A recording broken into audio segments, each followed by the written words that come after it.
문재인 대통령의 외교 무대 데뷔전인 한미 정상회담이 이제 사흘 앞으로 다가왔습니다. 네, 청와대는 정상회담 준비를 분주한 가운데 이번 주부터는 줄줄이 청문회가 예고돼 있어서 야당은 공세 수위를 최고조로 끌어올리고 있습니다. 이상일 아젠다센터 대표 김광삼 변호사와 함께 자세한 얘기 나눠보겠습니다. 네, 안녕하십니까? 안녕하세요. 네. 자, 문재인 대통령이 주말인 어제 별다른 일정 없이 정상회담 준비에 주력을 했다고 하는데요. 아무래도 이제 사강 외교의 첫 단추를 꿰는 것이어서 상당히 준비는 철저히 해야 될 부분이 많이 있다고 봐야 되겠죠. 네, 그렇습니다. 문재인 대통령의 첫 외교 무대 데뷔이기도 하고요. 네. 또 그 상대가 이제 미국이다 보니까 아마 정상회담 준비에 만전을 기하기 위해서 공식 일정 없는 주말을 보내면서 한미 정상회담의 의제, 또 트럼프 대통령과의 어떤 이제 의제의 다양한 어떤 의제 가능성들을 아마 염두에 두면서 네. 여러 가지 시나리오들을 점검하지 않았을까 생각이 됩니다. 상대가 아무래도 그 미국 트럼프 대통령이다 보니까 돌발 변수에 대해서도 준비를 좀 해야 될 것 같아요. 지금 뭐 가장 돌발 변수를 생각하는 것이 지금 공식 의제는 설정이 되어 있지 않지만 이제 사드 문제 아니겠습니까? 네. 그리고 문재인 대통령은 변호사이면서 어떻게 보면 전공법으로 가는 그런 스타일이고 네. 트럼프 대통령은 굉장히 사후과적인 기질이 있으면서 이제 변칙적인 좀 스타일이에요. 그래서 네. 아마 그 정상회담을 통해서 이제 또 다른 변수도 좀 나타날 가능성이 크다. 특히 이전에 뭐 나토에 있어서 어떤 정상회담에서도 그렇고 이제 다른 정상들과 회담할 때도 굉장히 돌발적인 그러한 의제들이 나오지 않습니까? 그래서 네. 근데 그 부분에 대해서도 굉장히 치밀하게 준비하지 않으면 잘못하면 트럼프에 끌려가는 그런 한미 정상회담이 됐을 때 이 회담 자체가 문재인 대통령의 어떻게 보면 외국의 이제 데뷔전 아니겠습니까? 네. 그래서 굉장히 문재인 대통령에게는 굉장히 중요한 한미 정상회담이고 또 국민에 있어서도 많은 관심을 가지고 있는 그런 회담이기 때문에 아마 거기에 굉장히 집중적으로 정상회담을 준비했을 것으로 보입니다. 예. 네. 뭐 사드 문제를 말씀을 하셨습니다만은 이거 외에도 지금 이제 방위비 분담 문제도 얘기를 할 수 있을 것 같고요. 또 이제 한미 FTA 이 부분도 이제 재협상을 하자라는 방침을 갖고 있기 때문에 이 얘기도 또 나오지 않을까요? 네, 당연히 나올 것으로 보입니다. 특히 한미 FTA 같은 경우는 트럼프 대통령이 당선될 때 특히 미국에 있는 제조업 분야에 있는 근로자들의 지지를 많이 받았지 않습니까? 네. 그래서 뭐 자동차를 비롯한 여러 가지 분야에서 한미 FTA가 굉장히 불공정하다고 생각하고 있는 것 같아요. 그래서 그 부분에 대해서는 아무튼 뭐 재협상을 하든지 해야 한다는 생각을 확고하게 갖고 있기 때문에 특히 지금 다자간 협상에 대해서 굉장히 부정적인 생각을 하고 있잖아요. 예, 예. 그래서 뭐 한미 FTA의 어떤 재협상 문제는 당연히 의제로 다뤄질 것 같고 네. 그다음에 이제 중요한 부분이 저희가 관심을 가지고 있는 것이 방위비 분담 문제 아니겠습니까? 예, 그런데 예. 이 부분에 있어서는 트럼프 대통령이 대선 기간을 통해서도 후보자로 있을 때 계속적으로 얘기를 해왔어요. 예. 그 방위비를 분담을 좀 인상을 해야 한다. 그렇기 때문에 뭐 이 부분도 굉장히 중요하게 다뤄질 가능성이 크다 이렇게 볼 수 있습니다. 예. 네. 자, 이 한미 정상회담을 앞두고 강경화 외교부 장관이 한미 동맹의 중요성을 다시 한번 강조를 했습니다. 미군 부대를 방문했는데요. 먼저 그 모습부터 보겠습니다.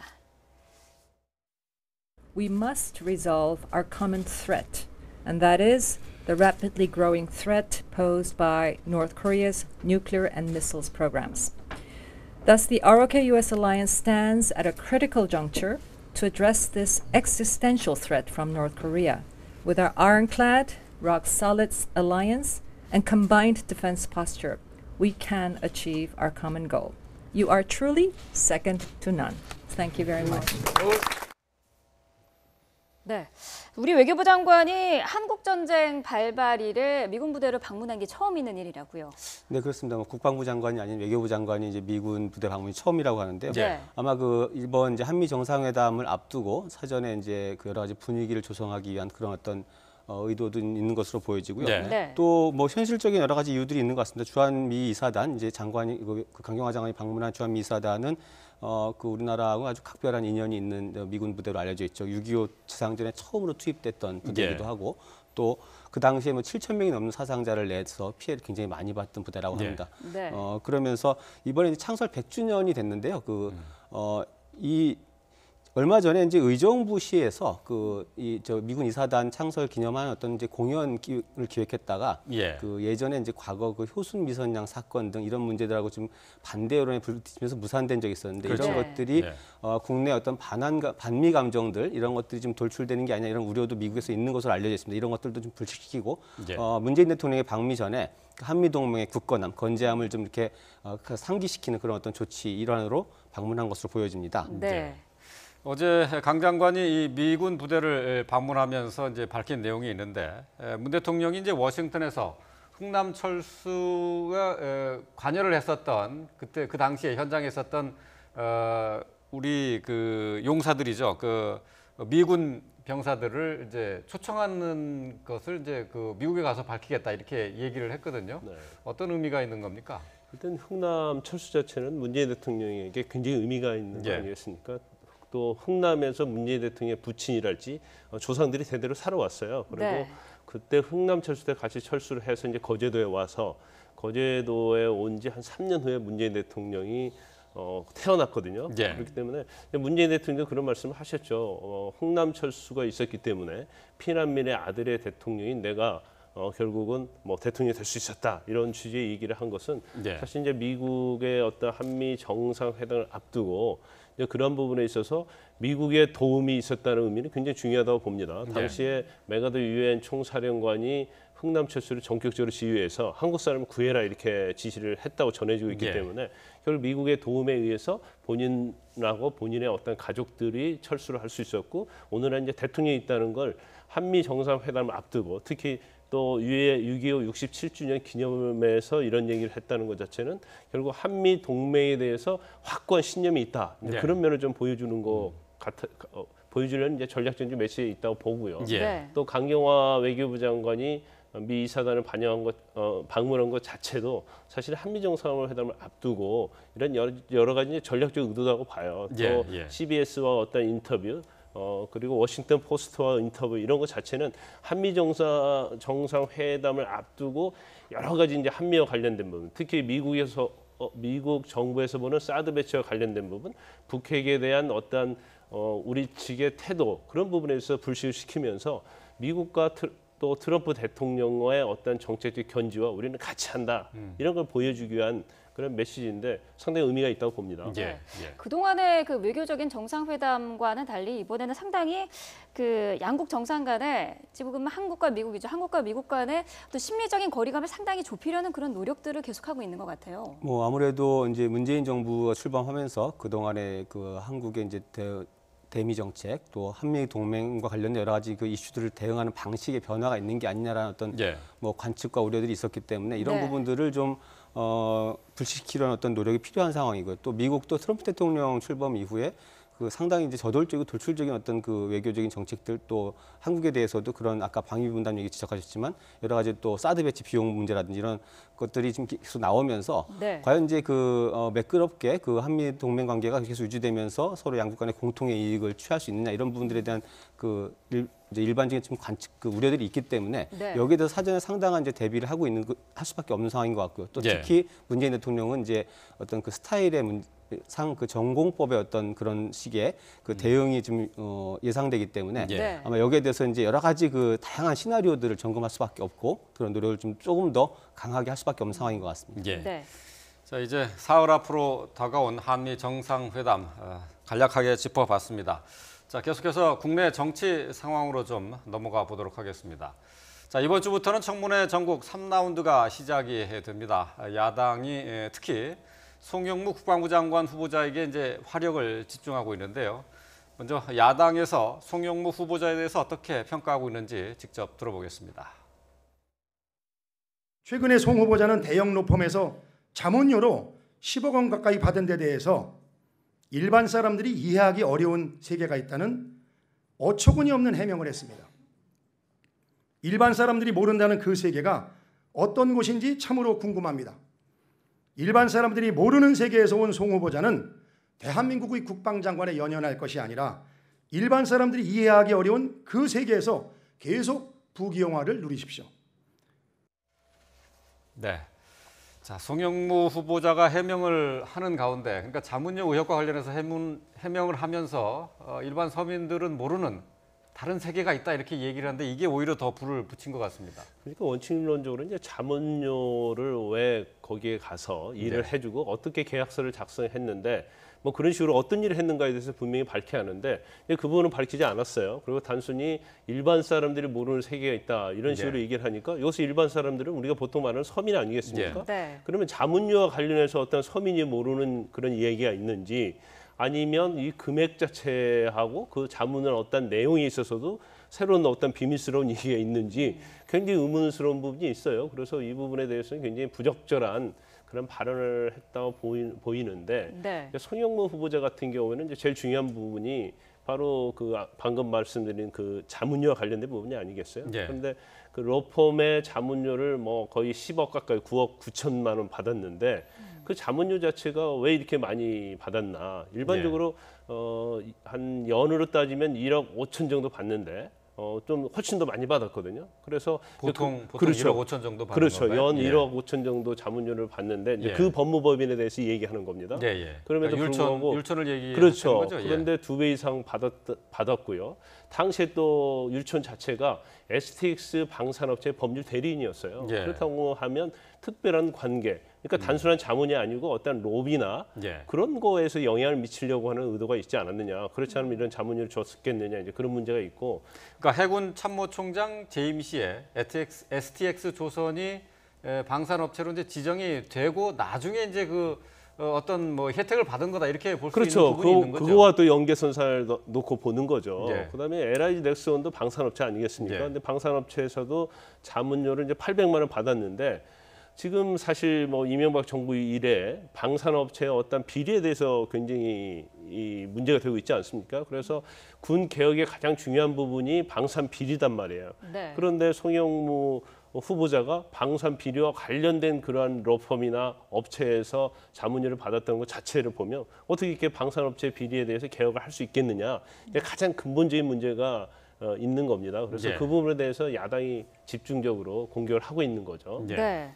송 후보자는 작년 4월 총선 때 그 민주당 비례대표로 공천을 신청했었는데 이때 지금 나오는 그 의혹들 때문에 그 탈락한 그런 그 과거가 있지 않습니까? 네, 그 지금 민주당의 그 복수의 관계자들에 따르면은 예. 당시 그 송영무 이제 지금 장관 후보자가 비례대표 공천 신청을 했는데 본인이 네. 직접 했다고 합니다. 근데 지금 이제 얘기되고 있는 거액의 자문료 이런 부분들이 문제가 되면서 이 공천 그 비례대표 후보로 공천하는 것이 적합하지 않다라는 판단을 내리고 그것이 좀 되지 않았다라고 합니다. 결국 이제 아까 좀 말씀하신 것처럼 그 이 일반이 상상하기 어려운 거액의 자문료를 받았을 때 그것의 어떤 타당한 그 근거들을 제시하지 못한다라고 하면 이게 지금 일반 국민들이 이해하기 굉장히 어려운 건데요. 예. 박근혜 정부 출범 당시에도 초대 국방장관 후보자가 낙마한 사례가 비슷한 사유였습니다. 당시 김병관 국방장관 후보자가 지명이 됐는데 그 무기중개 업체로부터 고액의 고문료 뭐 2억대라고 합니다. 그때 받았던 것이 알려지면서 자진 사퇴했던 어떤 그런 일이 있었는데요. 예. 뭐 이런 부분들에 대해서 과연 이제 청와대가 어떤 그 자료들을 가지고 얼마만큼 인사 검증을 거쳐서 그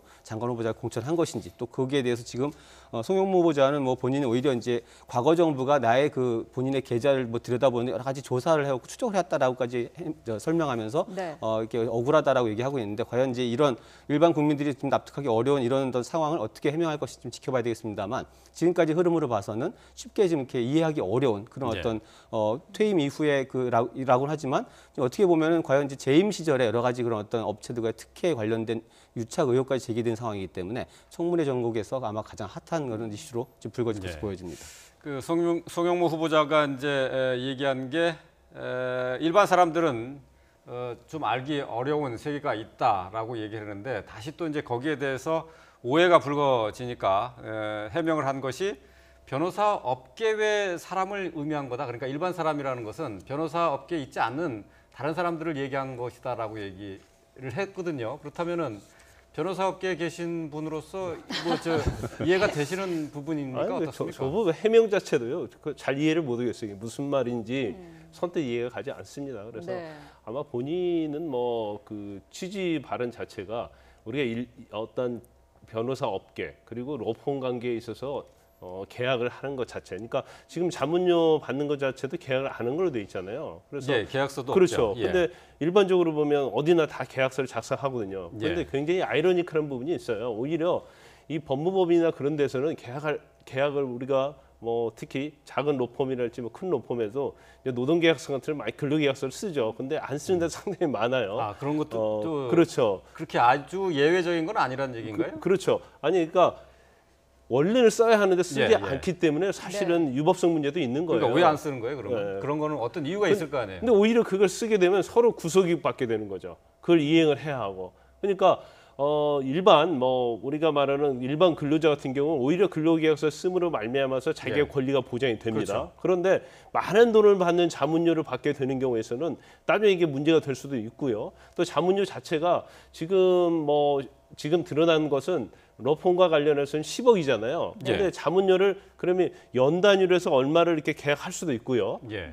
이제 구두 계약이죠. 지금 계약서가 예, 없기 예, 때문에 예, 예. 아니면 사건마다 성과별로 계약을 할 수 있어요. 네. 그러면 그건 상당히 위법적인 요소가 있는 거 아니겠습니까? 어떻게 보면 커미션을 주는 그런 문제가 있을 수 있는 거예요. 그래서 저 의미 자체는 그런 걸 통괄적으로 얘기하는 것인지 예. 아니면 뭐 본인의 어떤 한정된 거에 있어서 특이성이 있었다는 걸 얘기하는 것인지 이제 그건 모르겠어요. 그런데 지금 자문료와 관련된 부분에 있어서는 방산업체와 지금 관련이 있다는 것을 우리가 추론해 볼 수 있는 거거든요.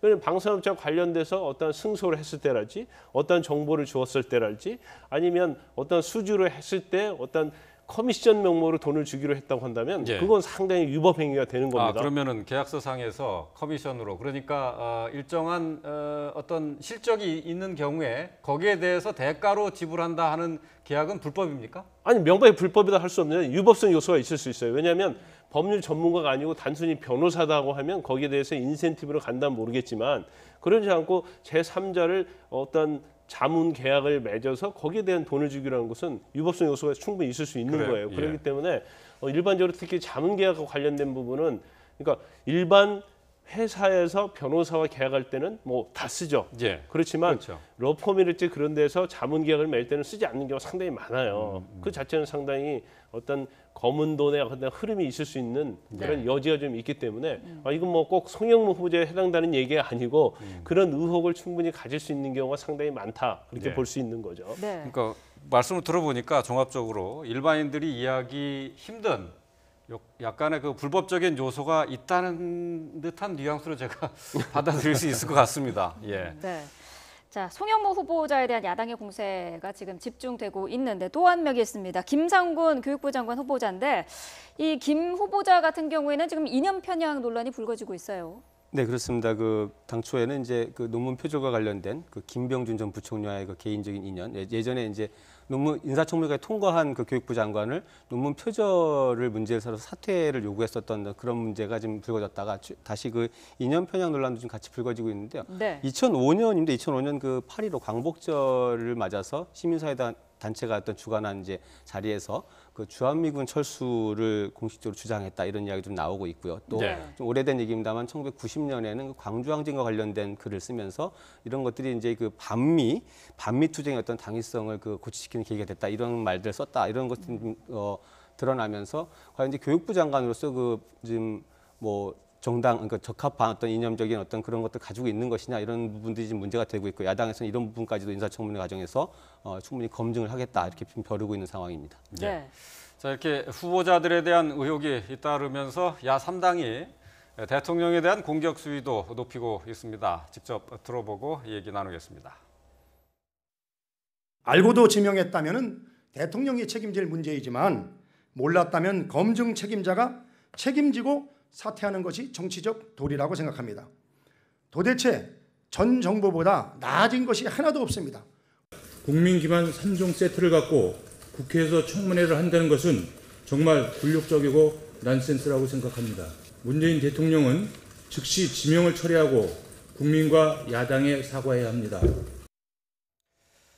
예, 부적격 3종 세트다라고 얘기를 했고요. 또 국민의당에서는 국민 기반 3종 세트다 이렇게 비난을 하고 있습니다.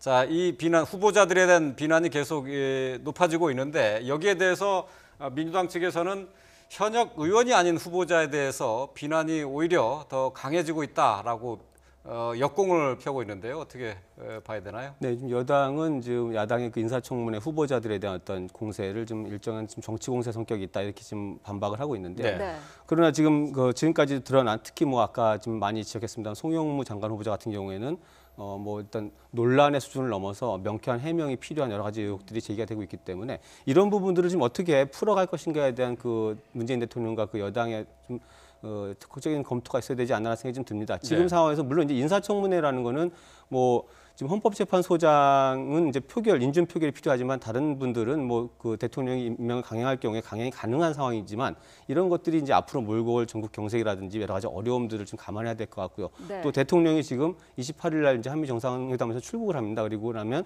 곧바로 이제 G20 정상회의에 참석하면서 좀 국내를 비우게 되는데요. 예. 그 이전에 이제 그 동안에 또 대통령이 지금 없는 동안에 뭐 인사청문회 또 그 추경안이나 정부조직법 처리를 위한 7월 임시 국회 문제 여러 가지 산적한 현안들이 있습니다. 이런 것들을 지금 종합적으로 좀 본다라고 하면은 지금 상황에서 이제 그 야당과의 어떤 구도를 그 강대강 대치 국면으로 끌고 가면서 뭐 국민 여론을 등에 업고 강행하는 방법도 있겠지만 예. 조금 더 전향적으로 이런 것들을 풀 수 있는 인사 과정에 대한 대통령의 그 출국 전에 어떤 그 좀 담대한 메시지라든지 뭐 대국민 이해 또 야당의 이해를 구하는 메시지가 좀 필요하다라든지 아니면 적어도 이제 그 인사청문 대상자들 중에서 내부적으로 다시 한번 그런 검증이나 어떤 설명들을 좀 요구해보고 그런 네. 것들이 만약에 납득할 수 없다라고 하면은 어떤 조치를 좀 취하는 것도 방법이 아닌가 싶은데요. 예. 이런 부분들을 그대로 두고 지금 이제 뭐 외국길에 올라야 되는 대통령도 상당히 답답하겠습니다만 현실적으로 지금 야당의 어떤 공세들이 그렇게 쉽게 풀릴 수 있는 기미는 보이지 않는 상황입니다. 예. 네.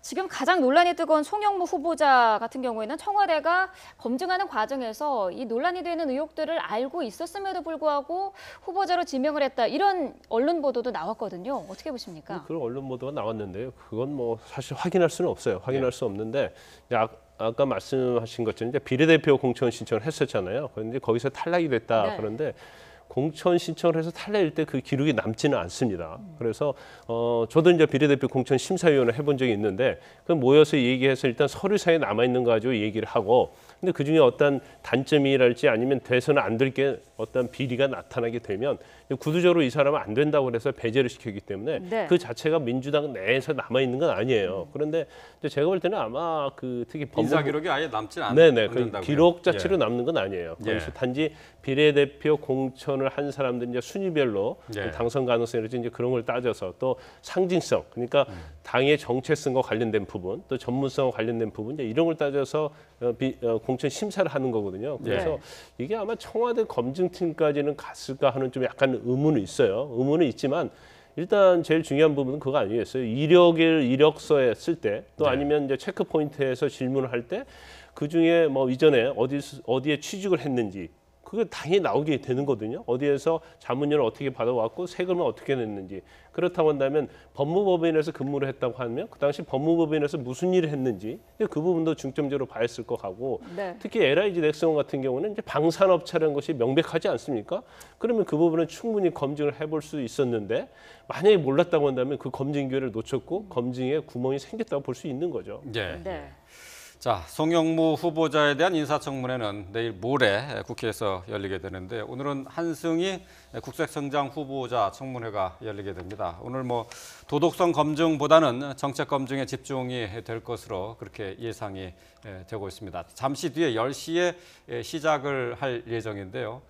저희가 기자 연결할 때 잠시 상황도 좀 알아보도록 하겠습니다. 네. 자, 계속해서 이제 각 당의 상황을 좀 잠시 살펴보고 넘어가겠습니다. 자유한국당이 이제 전당대회를 앞두고 토론회를 가졌는데요. 홍준표 전 지사의 발언이 계속 논란이 되고 있습니다. 먼저 들어보고 오겠습니다. 우리가 걱정하는 것은 최근에 정부에서 하고 있는 인사가 아닙니다. 누가 오든 간에 가장 중요한 문제는 정책입니다.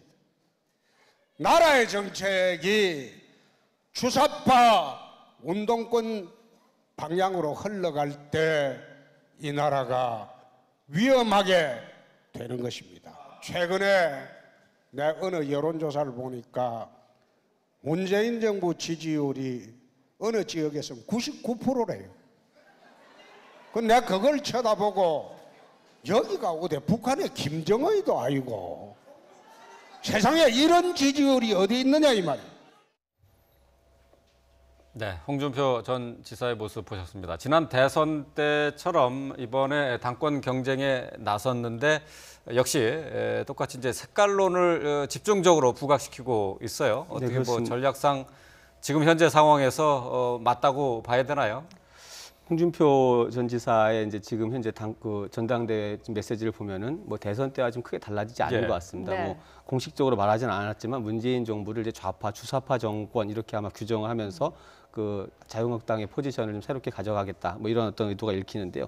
그런 이제 이런 부분들이 지금 여러 가지 뭐 인사청문 전국이나 이런 소복에서 문재인 대통령과 정부도 국민들한테 일정하게는 조금 뭐 실망감을 주는 부분도 있겠지만 야당이 과연 이제 특히 100석이 넘는 거대 야당인데 또 이런 어떤 그 낙인 찍기 전략 내지는 그 어떤 보수의 강경 노선이 뭐 다수 국민의 좀 이해를 얻을 수 있는 그 길과 합치하는지 이런 부분은 좀 이런 전당대회 과정 속에서 그런 부분들이 좀 치열하게 논의가 됐으면 하는 바람이 있는데 그런 부분보다는 오히려 좀 더 강경한 노선으로 흘러가는 게 아닌가 생각이 됩니다. 지금 홍준표 전 지사의 말에서 뭐 99%가 지지하는 어떤 지역이 있는 대통령이 여론조사 바람직하냐라고 말하지만 사실 그게 뭐 호남을 얘기한 것 같습니다만 그 호남의 유권자들 국민들이 박근혜 전 대통령 출범기 초기에 보면은 또 많은 분들이 그 기대를 하고 지지를 했었거든요. 이게 같은 국민이라는 거죠. 이분들이 다른 국민들이 아니고 그렇다라고 하면은 왜 그러면 지금 그렇게 문 전 대통령에 대한 지지가 강하고 또 100석이 넘는 의석을 갖고 있는데도 자유한국당의 지지는 그렇게 낮은지에 대해서 좀 성찰하는 모습도 같이 보여야 되는데 이런 부분들이 좀 보이지 않는 것이 좀 아쉽습니다. 이런 상황으로 간다라고 하면 전당대회까지 또 그 이후에도 상당히 그 자유한국당과 이 여당의 어떤 협치 모습은 지금 볼 수 없는 게 아닌가. 그렇다라고 하면은 계속해서 이런 어떤 뭐 인사청문 정국을 넘어서더라도 사안마다 전국 경색이나 어떤 대결 구도가 좀 우려가 되는데요. 이 국민들이 바라는 지점과는 좀 멀리 가고 있는 게 아닌가 생각이 좀 듭니다. 네. 그 지금 대통령의 지지율을 언급을 하면서 정권 나팔수 언론 거부 운동 이런 내용을 언급하기도 했는데요. 홍 전 지사 이런 언론관에 대해서는 어떻게 생각하십니까? 근데 본인이 뭐 약간 박근혜 전 대통령의 탄핵 때와 좀 시각이 똑같은 것 같아요. 박근혜 전 대통령 탄핵 때도 뭐 언론에 대해서 굉장히 적대적이지 않았습니까? 네. 그 어떻게 보면 이제 국정농단 자체도 언론에서 문제를 제기하면서 결국 탄핵까지 이르렀고 박 전 대통령이 구속까지 됐단 말이에요. 그런데 이런 색깔론적이고 어떤 막말 자체가 뭐 보수의 결집이다 얘기하는데 보수의 결집 중에서 보수의 아주 일부적인 태극기 집회랄지 아니면 굉장히 우측으로 가 있는 보수 일부의 집회지 보수 전체나 보수 어떤 적어도 50%의 어떤 지지는 아니다고 봐요. 그렇다고 한다면 지금 홍준표 전 지사의 지금 뭐 지난번 뭐 대통령 후보 때도 마찬가지고 당 대표 후보 어떤 연설이랄지 그런 걸 보면 아직도 그 어떤 프레임에서 벗어나지 못하고 있다 그렇게 보이고요. 아까 굉장히 옳은 말을 오랜만에 한번 한 것 같습니다. 정책이 중요하다는 얘기를 했잖아요. 그런데 정책이 중요한데 지금 아직 문재인 전 대통령의 정책이 뭐 일자리에 관련된랄지 그런 것들이 나왔는데 그런 부분에서 과연 저게 주사파와 관련된 좌익과 관련된 정책이 있느냐 이제 그런 의문이 좀 듭니다. 그래서 일단 뭐 좀 자유한국당 같은 경우에 이번에 경선을 하게 되면 사실 이제 홍준표 후보가 굉장히 유력하지 않나 이제 그런 언론의 평이 나오고 있지 않습니까? 그런데 과연 어떤 정책이나 어떤 비전 없이 저런 식의 무조건적인 어떤 비판, 어떤 발목 잡기 그런 것들이 과연 자유한국당의 지지를 얻는 데 있어서 과연 도움이 될까? 그 부분에 대해서는 굉장히 회의적이라고 볼 수 있는 거죠. 자유한국당은 다음 주에 결정이 되고요. 바른정당이 오늘 이제 당대표를 결정하게 됩니다. 4명의 후보가 나와 있는데요. 이해운 의원이 지금 가장 유력한 상황이라고요? 네, 그렇게 지금 관측이 되고 있습니다. 지금 4명의 그 당권 주자 중에서 이제 이해운 후보가 대중적인 인지도라든지 여러 가지 면에서 좀 앞서가고 있는 게 아닌가 이렇게 관측이 되고 있는데요. 바른정당도 사실 그동안 이제 내부적으로는 치열한 어떤 그 노선을 둘러싼 경쟁을 해왔습니다. 이해운, 하태경 후보는 이제 바른정당의 자강론, 그러니까 뭐 다른 정파 정당과 연대 없이 보수의 새로운 길을 찾는 쪽으로 가야 된다 이런 어떤 주장을 펴왔고 김영우 정운천 후보는 상대적으로 좀 이 보수 다시 통합론 연대론을 주장하면서 지금 당권 경쟁을 펼쳐왔는데요. 아마 이제 오늘 그 전당대회를 통해서 만약에 자강론을 펼쳐온 후보가 그 당권을 이제 잡게 된다면 뭐 소수 정당이긴 합니다만 어떤 이 보수의 어떤 혁신을 그 기치로 내걸고 좀 이제 대선 때 좀 미진했던 부분들을 다시 보완해가면서 완성해가는 어떤 그런 새로운 길을 걸을 수도 있지 않겠나 생각이 되는데. 있는데요. 하여튼 지금 자유한국당은 자유한국당대로 굉장히 강성 노선으로 지금 치달아가는 그 전당대 전체 분위기가 그렇기 때문에 이 속에서 바른정당의 어떤 새로운 길을 보여주면서 국민들의 어떤 신뢰와 기대감도 회복할 수 있을지 그런 부분 좀 주목이 되는 상황입니다. 네. 잠시 말씀하셨습니다만 그 보수 통합론이 뭐 벌써 논의가 되고 있습니다만은 앞으로도 계속 얘기가 나오지 않을까요? 그렇습니다. 이게 왜 그러냐면 내년 저희 지방선거 일정 때문에 네. 그렇습니다. 지방선거에서 현실적으로 이제 보수 두 정당의 후보가 각자 후보를 내고 이런 구도로 가면은 뭐 수도권에서 지금 사실 보수 정당들이 인기가 굉장히 없는 거는 뭐 스스로 인정하는 상황이기 때문에 네. 각자가 다 그 절멸하는 상황에 가지 않겠냐 그런 어떤 현실적인 이해관계 속에서 보수 통합 얘기가 다시 나오고 있는데요. 네. 그러나 또 반대로 그 자강론을 주장한 쪽에서는 함께 죽는 길이다. 그것이 오히려 이제 새로운 길을 찾는 것이 사는 길이다. 이런 주장을 펴왔기 때문에 아마 오늘 전당대회 결과가 바른정당 또 보수 진영의 입장에서는 상당히 중요한 의미가 있는 게 아닌가 생각이 됩니다. 네. 자, 이번 주 한미 정상회담을 앞두고 정치권 동향까지 함께 살펴봤습니다. 이상일 아젠다 센터 대표 김광삼 변호사와 함께했습니다. 고맙습니다. 고맙습니다.